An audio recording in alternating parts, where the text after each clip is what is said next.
I've talked before about the importance of swim cadence, so how fast you turn your arms over when you're swimming, and the impact that this can have on your swimming. But isn't there a perfect cadence that everyone should swim at? Well, no, that's not quite the case, and in this video I'm going to show you how to find your perfect cadence for you.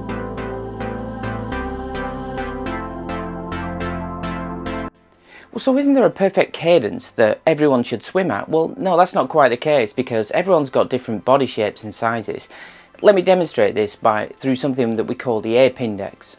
So the ape index here, as you can see in this video, shows that relative to your height you might have a really large wingspan of your arms or a really small wingspan, and depending what that is can affect your swim cadence. So people with longer arms than their height, so big ape index, tend to have a slightly slower arm turnover, and those with shorter arms, this is exaggerating, tend to have a little bit of a quicker cadence turnover in their arms. If your swim cadence is too slow, then what happens is you end up gliding. So if you're almost doing the catch-up drill, you end up gliding in the water. And if you've ever done the push and glide drill from the side, where you just literally get into a streamlined position, push off from the side, you eventually slow down over maybe 5 meters, and this is because of the resistance of the water. Water is about 800 times more resistant than air. If the cadence is too high, so your arms are going like this, so you're going really too fast and your arms are going really fast, then you tense up, and then this can slow you down. You start kicking as well, and that can slow you down, and it's very tiring. So you've got to find the perfect cadence for your swim stroke. So how do we do that? So the ramp test, what we do is we simply just do some 50-meter repeats where we just record the time that it takes us to do each 50 meters. And what we do is we increase the cadence. We start off quite slow, and then we increase the cadence by about 3 beats per minute every single 50 meters, and we can see the impact that that's got on our swim times. So you start off at quite a slow cadence, I don't know, maybe 52 or something like that, which would be quite slow in the water. And then for every 50 meters that you do, record the time and then increase it by 3 beats.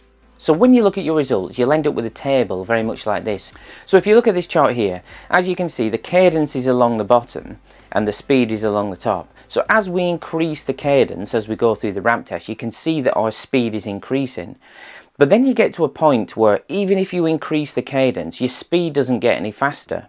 And then what happens is if you increase the cadence even more, you actually start getting slower, because this is the point where you start to tense up and it slows you down. So what we can see is just at this point here, where it starts to level off, this is your perfect cadence. When we do the ramp test, what we need to do is somehow control our cadence so that we're not guessing at what the cadence is and we're not just going too far. So what we can do is use something called a swim beeper, and if I just show you on the screen here, you can see this. And what this will do, you can just set it to a particular cadence and it'll beep. So just pop it under your swim hat when you do the ramp test, and then all you simply do is just go bip, bip, bip, bip, and stay in time with it. And this will control your cadence through this test. So now we know our perfect cadence, what do we do with it? So the worst thing you can do, I think, is just jump in the pool, go do 2,000 meter swim and stick the beeper under your hat and then swim at your new cadence. It'll feel different, you probably won't enjoy it, and it'll be really hard work. So I do one of two things. So the first thing you can do is do a little warm up and do a few 100-meter repeats with the swim beeper in at your new cadence to try and dial in that muscle memory. And then use it as the warm up, then throw the beeper as far away as you can. And then just try and swim your normal set without the cadence, and then slowly over time this builds into your muscle memory and you'll end up swimming at the new cadence.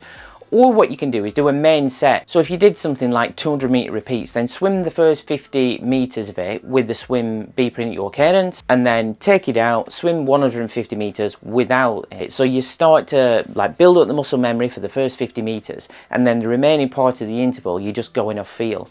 And if you do this over and over again, then this slowly builds in that muscle memory, and what you'll find is you'll start swimming at that new cadence just by default, because it'll feel easier, it should feel better, and it'll ingrain itself into your swimming that way. So I hope you've enjoyed the video. Don't forget to click subscribe below so you'll get notified of future videos. Like the video, and if you have any questions, please pop them in the comments below. Thanks for watching, and I'll see you in the next video.